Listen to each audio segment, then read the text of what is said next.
Assalamualaikum warahmatullahi wabarakatuh. Waalaikumsalam. Di sini saya bersama dengan Bapak Yanta selaku Takmir Masjid Nur Hidayah.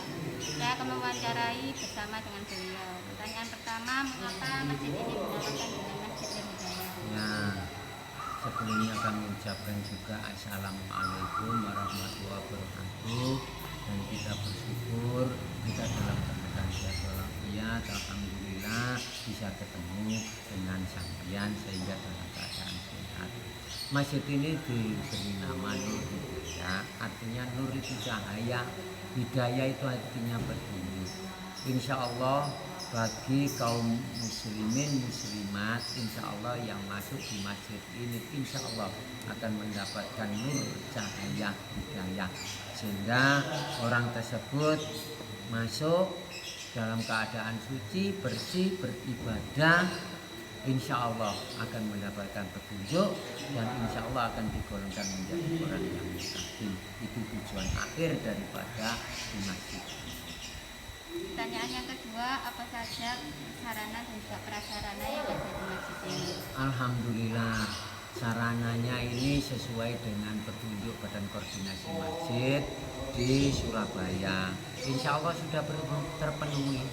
Di antaranya sebagai tempat bersuci ada sesuai dengan toharoh, ada tempat wudhu, tempat mandi, kamar kecil, kemudian alat-alat kebersihan yang lain, ada mimbar, kemudian ada sarana beduk sebagai alat, kemudian ada sound system dan lain sebagainya. Alhamdulillah di sini sudah terpenuhi sesuai dengan kriteria yang sudah ditentukan oleh Badan Koordinasi Masjid Surabaya. Yang ketiga, apa ada remaja masjid di sini dan kalau ada berapa jumlahnya dan apa perannya? Alhamdulillah di sini sudah terbentuk remaja masjid. Masjid ini tergolong baru.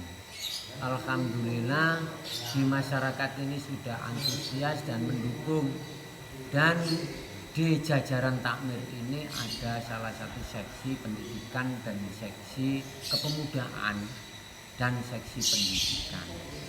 Jadi ada 3 seksi, seksi dakwah, seksi pendidikan dan seksi pemudaan. Ini merangkul kepada remaja di sekitar masjid.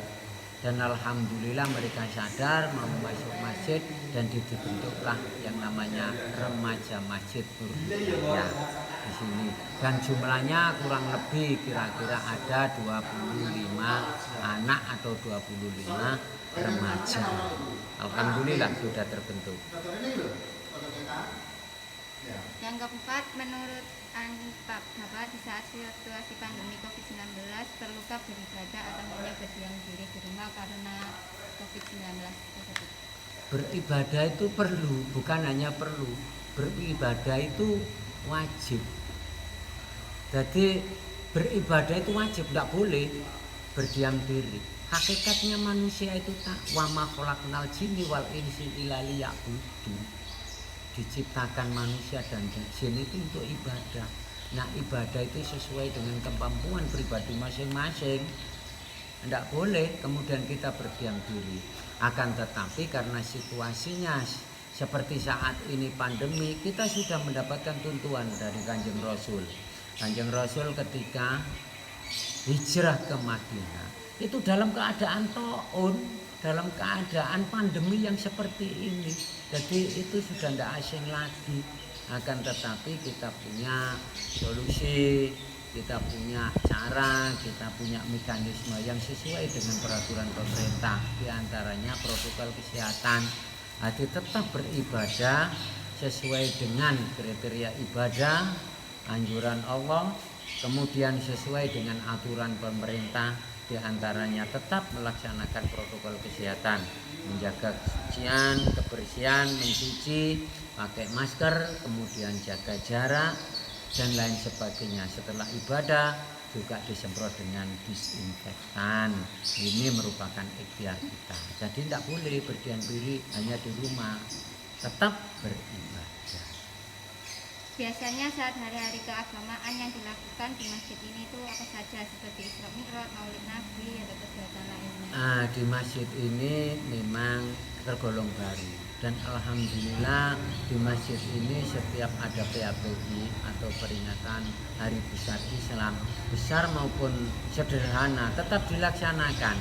Di antaranya melalui misalnya maulid, pembacaan riba, kemudian ada istilahnya ngaji bareng, ngundang kiai dan lain sebagainya. Jadi PABI, peringatan Hari Besar Islam, tetap dilaksanakan di sini untuk memberikan penerangan yaitu kepada para jamaah, sehingga insya Allah para jamaah ini ibadah sesuai dengan kriteria agama, bisa khusyuk dan istiqomah. Ini tujuan daripada didirikan masjid ini. Dan pertanyaan selanjutnya, adakah kegiatan yang bersifat ciri khas dari masjid ini? Alhamdulillah di kegiatan masjid ini seperti pada umumnya. Pada umumnya sholat rawatib 5 waktu sehari semalam dilaksanakan.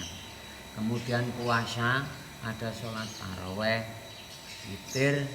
Kemudian pada malaman ada sholat khusus yaitu sholat qiyamul lail, diantara sholat hajat, sholat tahajud, sholat taubah. Itu biasa yang dilaksanakan di sini. Kemudian ada kegiatan-kegiatan diantaranya remaja, ada sholawat riba setiap malam Jumat. Kemudian ada yasin talil untuk semua jamaah di malam Jumat. Kemudian ada ibadah khusus yang dilaksanakan 1 bulan sekali, yaitu istighosa kubro, setiap malam Jumat lagi dilaksanakan setelah sholat isya. Alhamdulillah terlaksana ibadah khusus. Terima kasih. Sekian pertanyaan mengenai kegiatan keagamaan dari Masjid Hidayah. Apabila ada kesalahan mohon dimaafkan. Wassalamualaikum warahmatullahi wabarakatuh. Waalaikumsalam warahmatullahi wabarakatuh.